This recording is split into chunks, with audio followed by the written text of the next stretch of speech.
Detroit, a city once synonymous with the booming sounds of Motown music and the powerful hum of the American automotive industry, has seen its share of tumultuous times.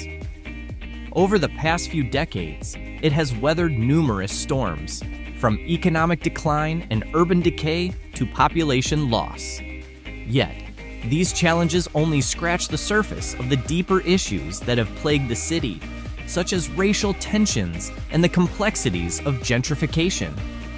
Ranked as the most dangerous city in America, Detroit's struggles are multifaceted and deeply ingrained.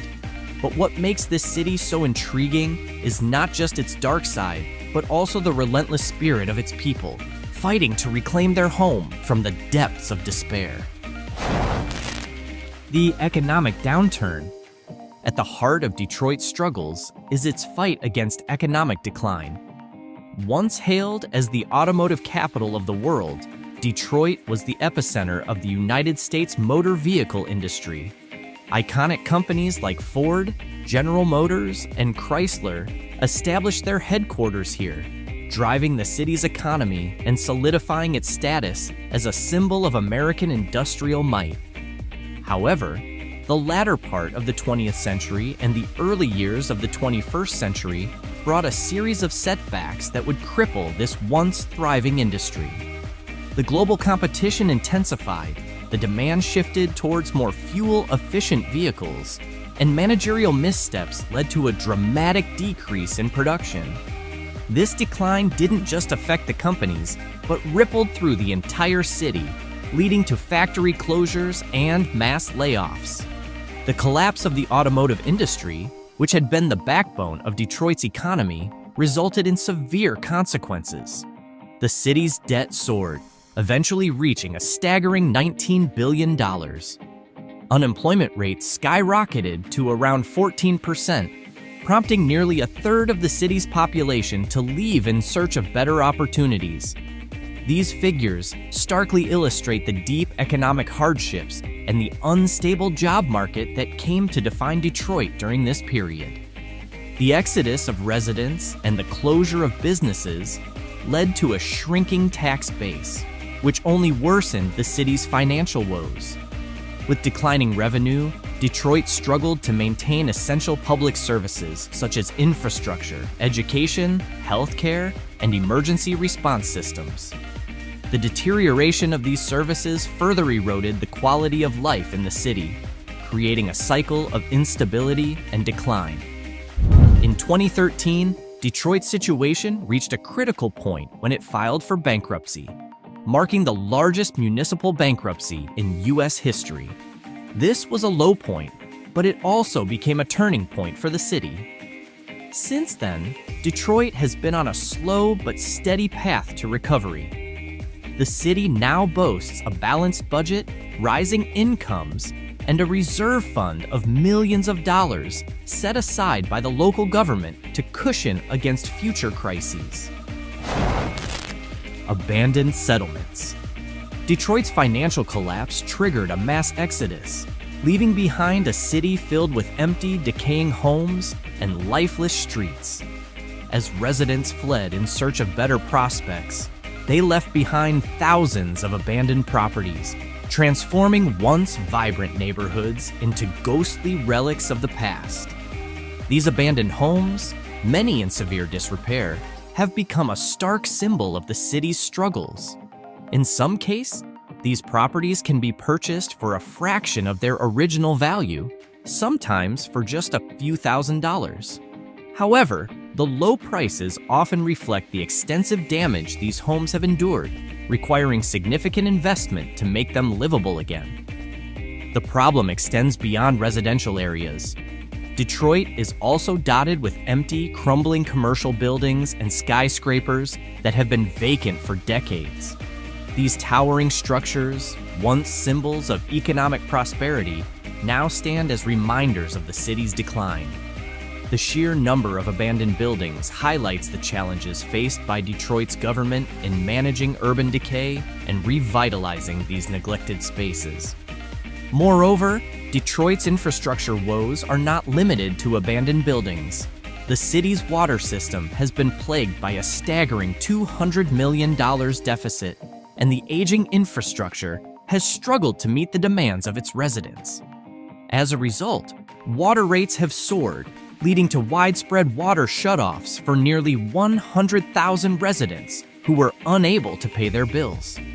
The high cost of water also led the nearby city of Flint to sever its water supply from Detroit, opting instead to draw from a local river, a decision that ultimately resulted in the infamous Flint water crisis, where residents were exposed to lead-contaminated water due to inadequate treatment. The economic and social turmoil in Detroit has taken a heavy toll on the mental health and well-being of its residents. This distress has fueled a devastating opioid epidemic, turning Detroit into one of the hardest-hit areas in the country. The opioid crisis in Detroit is not merely a drug problem, it's a multifaceted public health disaster that has exacerbated the city's economic challenges. The widespread availability of illegal drugs has led to a surge in addiction, with Macomb County, located just north of Detroit, even considering legal action against opioid manufacturers and distributors for their role in fueling the crisis. The human cost of this epidemic is staggering. Overdose deaths in Detroit have reached alarming levels, further straining the city's already overburdened healthcare system. However, amid the grim statistics, there are glimmers of hope. In 2023, pharmaceutical companies implicated in the opioid crisis reached a settlement agreement to help fund overdose prevention and recovery services in Detroit. As part of this settlement, the city is set to receive at least $40 million over the next 18 years, offering a lifeline to those affected by the epidemic and helping to address the long-term impact of the crisis. Detroit's struggles extend beyond economic woes and urban decay. The city has also been plagued by high levels of crime and violence. On average, Detroit experiences around 66 incidents of crime, ranging from violent assaults to property crimes, per 1,000 residents. The prevalence of crime in Detroit can be largely attributed to the proliferation of street gangs.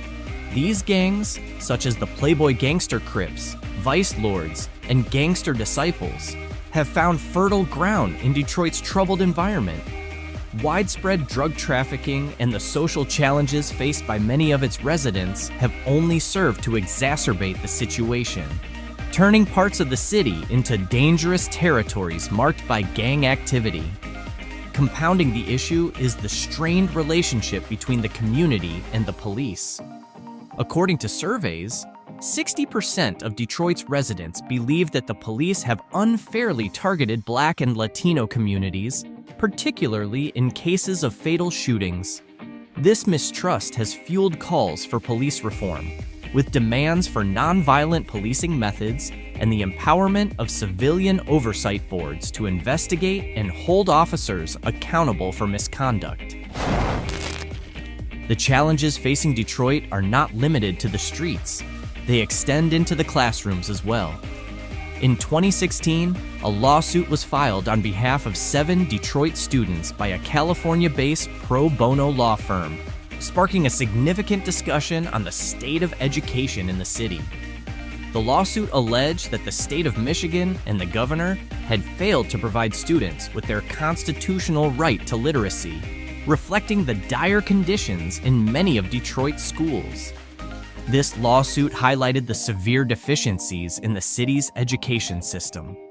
The physical state of many school buildings was deplorable, and resources were woefully inadequate. These issues, along with broader systemic failures, contributed to making Detroit's public schools some of the lowest performing urban schools in the United States.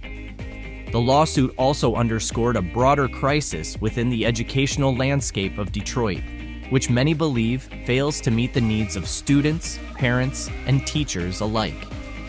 The poor conditions and lack of support within these schools have left many students without the basic skills they need to succeed. perpetuating a cycle of poverty and limiting opportunities for future generations.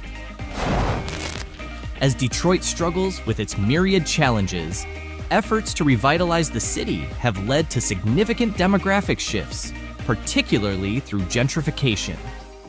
Local residents, determined to reclaim and improve their city, have taken initiatives such as transforming abandoned recreation centers into skate parks, breathing new life into long-neglected spaces.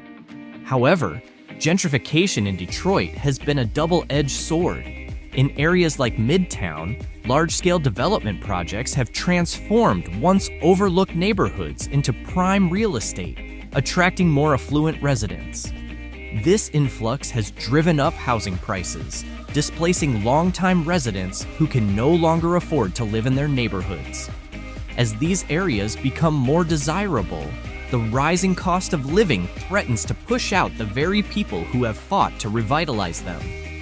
The displacement caused by gentrification has sparked concerns about the loss of community and access to essential services for Detroit's original residents. The tension between new arrivals and longtime residents could potentially lead to conflicts as the city continues to evolve and change.